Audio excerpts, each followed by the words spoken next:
Hello friends, मैं Manish Chopra APS online classes में आपका स्वागत करता हूँ। पिछली कक्षा में हम लोगों ने बायो सावर्ट के नियम के अनुप्रयोग देख लिए थे। आज हम टॉपिक की बात करेंगे जो हमारा टॉपिक है हेल्महोल्ट्ज कुंडलियाँ। अब हेल्महोल्ट्ज कुंडलियाँ होती क्या है? हेल्महोल्ट्ज कुंडलियाँ जो होती है दो धारावाही वर्ताकार कुंडली होती है। हेल्महोल्ट्ज कुंडलियाँ दो धारावाही वर्ताकार कुंडली होती है। इस दो धारावाही वर्ताकार कुंडली के अंदर, हेल्महोल्ट्ज कुंडलियों के अंदर दो धारावाही वर्ताकार कुंडली होती है। इन दोनों धारावाही वर्ताकार कुंडलियों की त्रिज्याएं समान होती है। पहली बात, ठीक है, दो कुंडलियों का ऐसा युग्म, दो धारावाही वर्ताकार कुंडलियों का ऐसा युग्म जिसमें फेरों की संख्या दोनों कुंडलियों में समान, दोनों कुंडलियों की त्रिज्याएं समान, दोनों कुंडलियों में प्रवाहित धारा की दिशा समान, दोनों कुंडलियों में प्रवाहित धारा का परिमाण समान तथा इनका अक्ष, इन दोनों कुंडलियों का अक्ष, इन दोनों कुंडलियों का जो अक्ष है वो इस कुंडली, दोनों कुंडलियों का जो अक्ष है वो कुंडली की त्रिज्या के बराबर हो तो कुंडलियों के ऐसे युग्म को हम हेल्महोल्ट्ज कुंडलियाँ कहते हैं। हेल्महोल्ट्ज कुंडलियाँ ऐसी दो धारावाही वर्ताकार कुंडलियाँ जिसमें फेरों की संख्या समान, दोनों कुंडलियों की त्रिज्याएं समान, दोनों कुंडलियों में प्रवाहित धारा की दिशा समान, दोनों कुंडलियों में प्रवाहित धारा का परिमाण समान तथा इन दोनों कुंडलियों का जो अक्ष है वो धारावाही वर्ताकार कुंडली की त्रिज्या के बराबर हो तो कुंडलियों के ऐसे युग्म को हम हेल्महोल्ट्ज कुंडलियाँ कहते हैं। देखिए हेल्महोल्ट्ज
देखिए ये दो धारावाही वर्ताकार कुंडलियां हैं। इन दोनों धारावाही वर्ताकार कुंडलियों में फेरों की संख्या समान है, दोनों कुंडलियों में त्रिज्याएं समान है, दोनों कुंडलियों में प्रवाहित धारा का परिमाण व धारा की दिशा समान है और इन दोनों कुंडलियों का जो अक्ष है वो इस कुंडली की या किसी भी एक कुंडली की त्रिज्या के बराबर हो तो कुंडलियों के ऐसे युग्म को हम क्या कहते हैं? हेल्महोल्ट्ज कुंडलियां कहते हैं। अब अगर हम इनका परिणामी चुंबकीय क्षेत्र निकालें,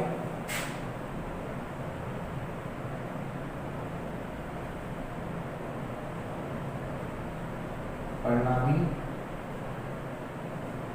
चुंबकीय क्षेत्र इस जगह निकालना है अपने को। तो यहाँ से यहाँ तक की दूरी हमने मान ली a/2 और यहाँ से यहाँ तक की दूरी कितनी मान ली? a/2। इस केंद्र पर हम क्या कर रहे हैं? चुंबकीय क्षेत्र की तीव्रता निकाल रहे हैं। तो B बराबर कितना हो जाएगा? B1 plus B2। तो B बराबर कितना हो जाएगा? Mu 0 NIA² upon 2A²। अक्ष पर चुंबकीय क्षेत्र की तीव्रता निकाली थी मैंने, 2A² प्लस x² की घात 3/2। अब x² की जगह वैल्यू है आपकी a/2 तो कितना हो जाएगा? a/2 का होल स्क्वायर की घात 3/2। ये अक्ष पर चुंबकीय क्षेत्र अपन ने पिछली कक्षा में निकाल लिया था। Mu 0 NIA² upon 2A² plus x² की जगह a² अपॉन a/2 का होल स्क्वायर की घात 3/2। 2, b बराबर म्यू जीरो एन आई ए स्क्वायर कॉमन ले लेंगे और 2 भी कॉमन ले लेंगे। नीचे क्या बच रहा है आपका ए स्क्वायर प्लस ए स्क्वायर की घात ए स्क्वायर अपॉन 4 की घात 3/2 प्लस 1/2, ये हो जाएगा आपका ए स्क्वायर 4 की घात 3/2, ये आ गया आपका। अब आप क्या करेंगे,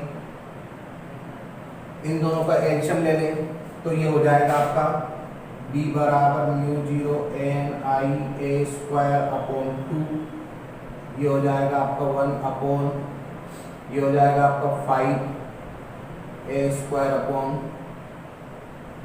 4 की घात 3/2 प्लस ये हो जाएगा आपका 5 ए स्क्वायर की घात 5 ए स्क्वायर अपॉन 4 की घात 3/2, ये हो गया आपका। आप अपन ऐसा भी कर सकते हैं, चलो अभी कर लेंगे तो आगे। b बराबर, ये दुगना है तो इसको अपन लिख देते हैं म्यू जीरो एन आई ए स्क्वायर अपॉन 2। देखिए भाई,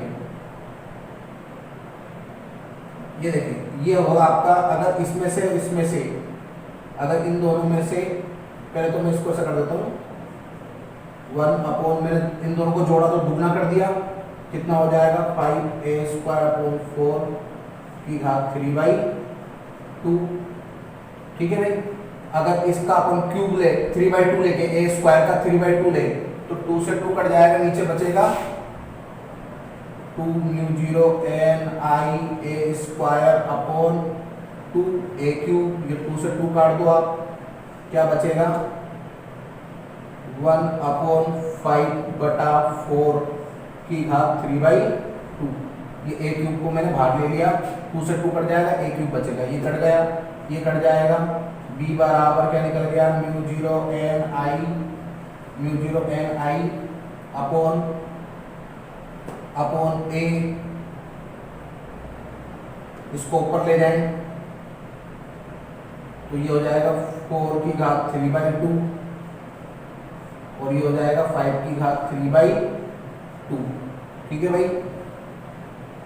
तो जब इसको हम सोल्व करेंगे, तो ये आपका आता है b केंद्र इंटू 1.432,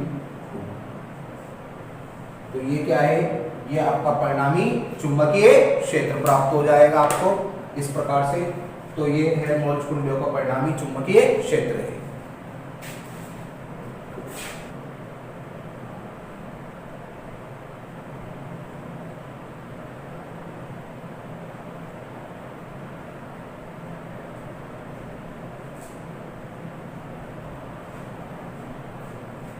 टॉपिक है आपका दो समांतर धारावाही चालक तार की एकांक लंबाई पर लगने वाला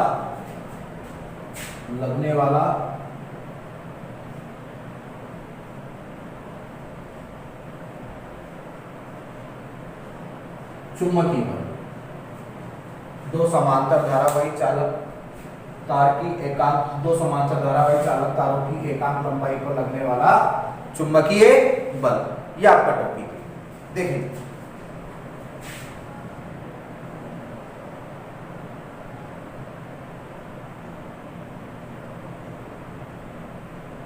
ये दो तार हैं, एक तार है PQ, एक तार है आपका RS। दो तार हैं, एक तार है आपका PQ और एक तार है आपका RS। तो चित्रानुसार दो तारों पर विचार करते हैं, PQ तथा RS। ये दोनों तार एक दूसरे के समांतर स्थित हैं और ये दोनों तार एक दूसरे से स्मॉल d दूरी पर स्थित है।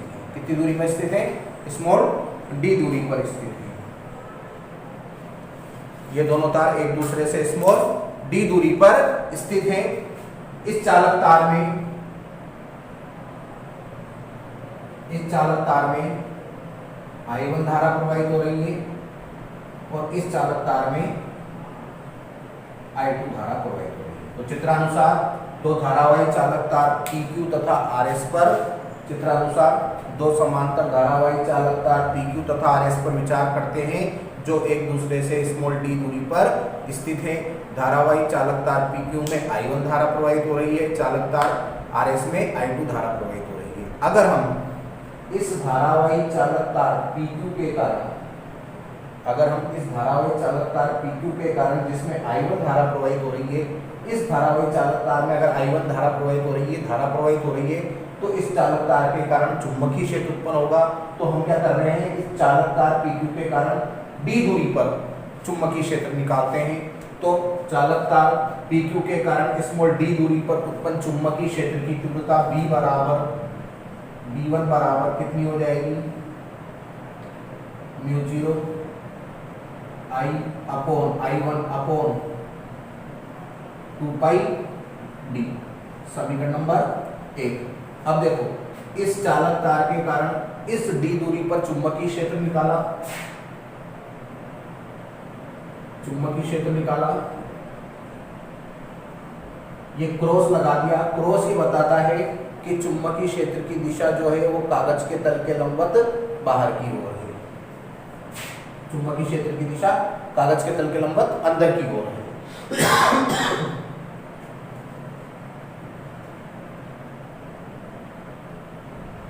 अब ये हमने चुंबकीय क्षेत्र बना दिया। अब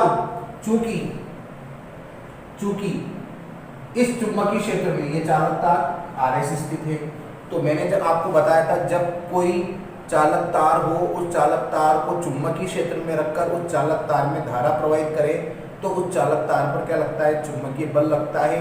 उस चुंबकीय बल का फॉर्मूला होता है F=ILB। मैंने आपको बताया था, हमने क्या करा, इस धारावाही चालक तार पर dl लंबाई का एक अल्पांश ले लिया। अब हम इस अल्पांश पर लगने वाला चुंबकीय बल निकाल रहे हैं। तो चुंबकीय बल का फॉर्मूला क्या होगा, अल्पांश के लिए निकाल रहा हूँ, dF बराबर कितना हो जाएगा, I। तो अब इस चालक तार में कितनी धारा प्रवाहित हो रही है, I2, क्योंकि इस पर चुंबकीय बल निकाल रहे हैं। तो इस चालक तार पर चुंबकीय बल निकाल रहे हैं, तो इस चालक तार में प्रवाहित धारा लेनी पड़ेगी। तो dF बराबर कितना हो जाएगा, I L की जगह dl और चुंबकीय क्षेत्र B1, तो dF, इसे dl को नीचे लिया है, I2 B1 का मान कितना है, μ0 I1 अपॉन 2 पाई d। तो dF अपॉन dl बराबर कितना हो जाएगा, μ0 I1 I2 अपॉन 2 पाई d। तो ये हमने क्या कर लिया, इस धारावाही चालक तार की एकांक लंबाई पर लगने वाला चुंबकीय बल निकाल लिया। इस चुंबकीय बल की जो दिशा है वो किधर होगी, RS के लंबवत और PQ की दिशा में, dl।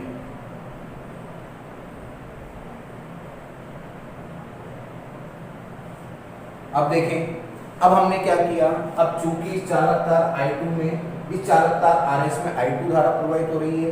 अगर इस चालक तार RS में I2 धारा प्रवाहित हो रही है तो इस चालक तार के कारण अगर हम d दूरी पर चुंबकीय क्षेत्र निकालें तो B2 बराबर कितना हो जाएगा, μ0 I2 अपॉन 2 पाई d। ये हो गया।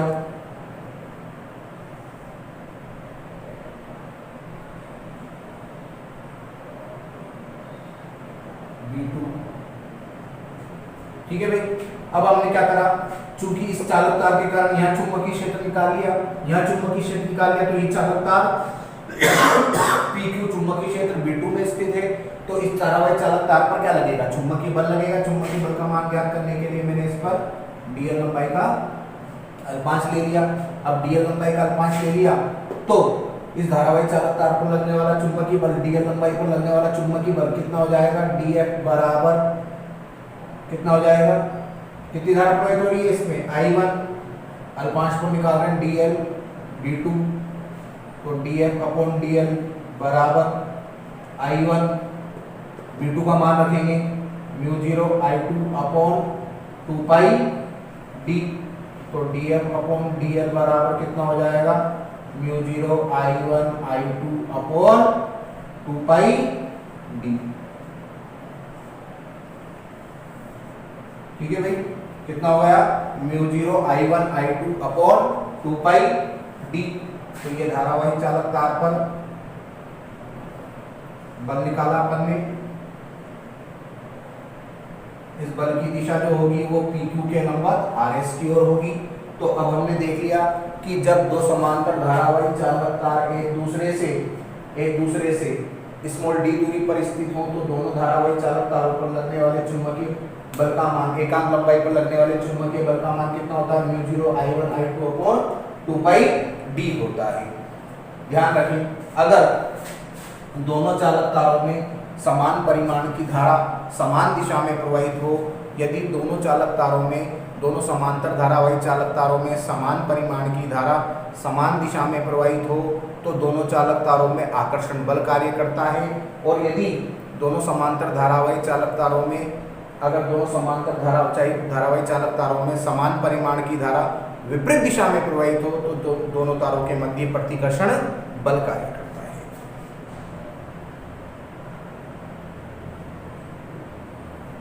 एक एम्पीयर की अंतरराष्ट्रीय परिभाषा दीजिए। यह क्वेश्चन है आपका, एक एम्पीयर की अंतरराष्ट्रीय परिभाषा दीजिए। हमको पता है कि जब दो समांतर धारावाही चालक तार एक दूसरे से स्मॉल d दूरी पर स्थित हों तो धारावाही चालक तारों की एकांक लंबाई पर जो चुंबकीय बल लगता है वो होता है df अपॉन dl बराबर म्यू 0 I1 I2 अपॉन 2 पाई d। समीकरण नंबर 1। यदि समीकरण हटा दो, समीकरण की जरूरत नहीं है। यदि I1 बराबर I2 बराबर कितना हो 1 एम्पियर हो तथा D बराबर 1 मीटर हो, तब df अपॉन dl बराबर कितना हो जाएगा म्यू 0 1 इंटू 1 अपॉन 2 पाई d का मान 1। df अपॉन dl बराबर कितना हो जाएगा म्यू 0 अपॉन 2 पाई। म्यू 0 का मान होता है 4 पाई इंटू 10⁻⁷ अपॉन 2 पाई। ये कट गया कितनी बार, 2 बार, तो कितना आ गया df अपॉन dl बराबर कितना हो गया 2 इंटू 10⁻⁷ न्यूटन अपॉन मीटर। अब हमें 1 एम्पीयर की अंतरराष्ट्रीय परिभाषा देनी है। कैसे देंगे, मान लें कि ये दो तार हैं। क्या है, ये दो तार हैं। इन दोनों तारों में समान परिमाण की धारा समान दिशा में प्रवाहित हो रही है। देखो दोनों का मान 1 एम्पीयर लिया है ना, ठीक है। तो अपन ने मान लिया कि दो समांतर धारावाही चालक तार हैं जो एक दूसरे से स्मॉल d दूरी पर स्थित हैं। d दूरी पर स्थित है, d का मान कितना है 1 मीटर। तो 1 मीटर की दूरी पर स्थित दो समांतर धारावाही चालक तारों में समान परिमाण की धारा समान दिशा में प्रवाहित करने पर धारावाही चालक तारों की एकांक लंबाई पर लगने वाला आकर्षण बल का मान 2 इंटू 10⁻⁷ न्यूटन अपॉन मीटर हो तो उस चालक तार में प्रवाहित धारा का मान कितना होगा 1 एम्पियर होगा। वापस देख लें, यदि दो समांतर धारावाही चालक तार एक दूसरे से एकांक दूरी पर स्थित हों, या एकांक दूरी पर स्थित दो समांतर धारावाही चालक तारों में समान परिमाण की धारा समान दिशा में प्रवाहित हो तो चालक तार की एकांक लंबाई पर लगने वाले आकर्षण बल का मान 2 इंटू 10⁻⁷ न्यूटन अपॉन मीटर हो तो उस स्थिति में चालक तार में प्रवाहित धारा का मान कितना होगा 1 एम्पियर होगा। इसे ही क्या बोलेंगे हम, 1 एम्पियर की अंतरराष्ट्रीय परिभाषा।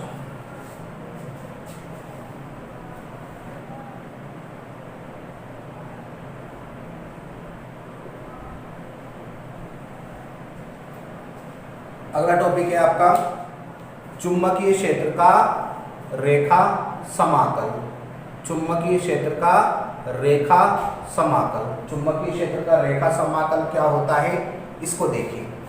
मान लिया कि ये चुंबकीय क्षेत्र है,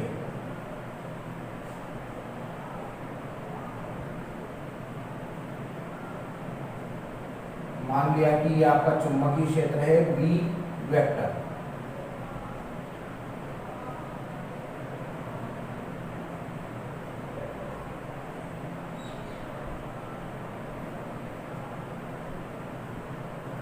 ये आपका चुंबकीय क्षेत्र है बी वेक्टर। इस चुंबकीय क्षेत्र में एक तार PQ स्थित है। क्या स्थित है? एक तार PQ स्थित है और इस तार में कितनी धारा प्रवाहित हो रही है? I धारा प्रवाहित हो रही है। मैंने इस तार पर एक अल्पांश ले लिया dl।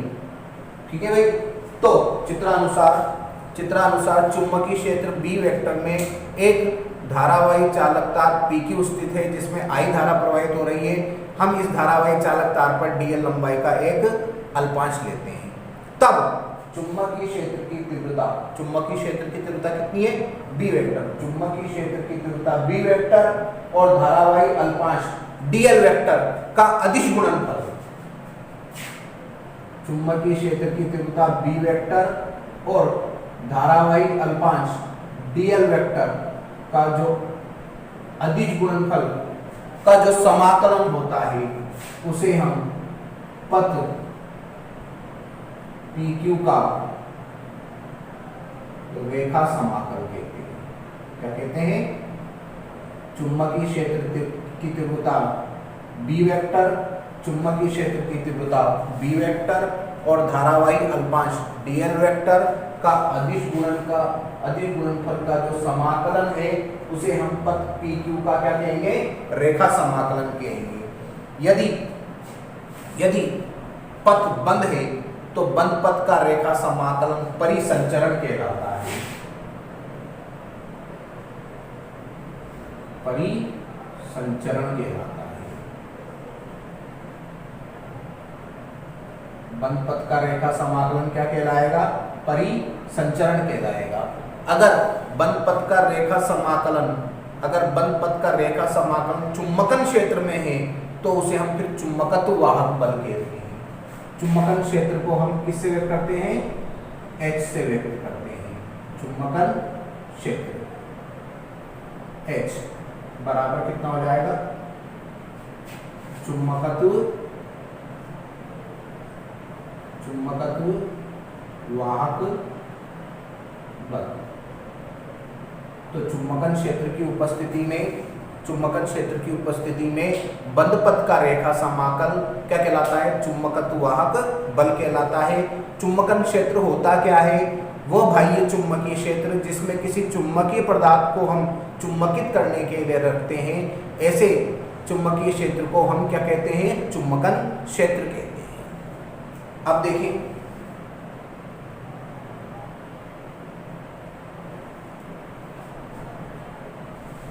एम्पियर का नियम।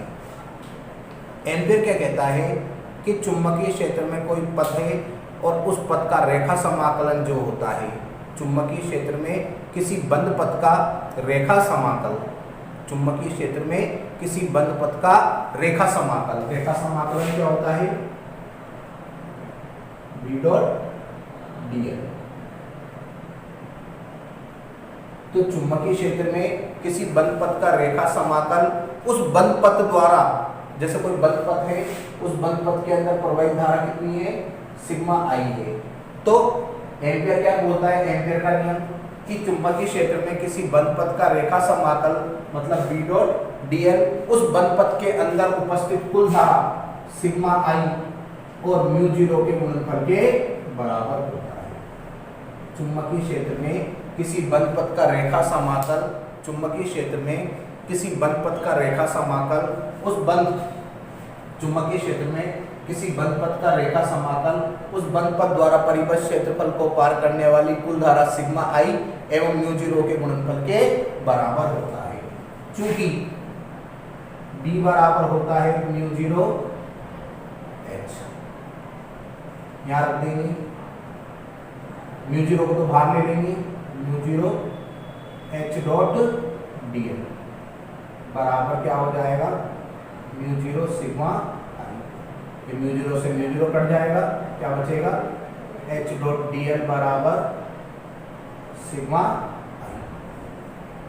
ठीक है, तो अब ये क्या बोलता है, अब ये क्या बोलता है एम्पीयर का नियम चुंबकन क्षेत्र के लिए कि चुंबकन क्षेत्र में किसी बंद पथ का रेखा समाकल, चुंबकन क्षेत्र में किसी बंद पथ का रेखा समाकल उस बंद पथ द्वारा परिबद्ध क्षेत्रफल को पार करने वाली कुल धारा सिग्मा आई के बराबर होता है। तो इस प्रकार से यहाँ पर आपका एम्पीयर का नियम खत्म होता है। अब हम लोग अगली क्लास में एम्पीयर के नियम के अनुप्रयोग के बारे में बात करेंगे। आज के लिए इतना ही, धन्यवाद।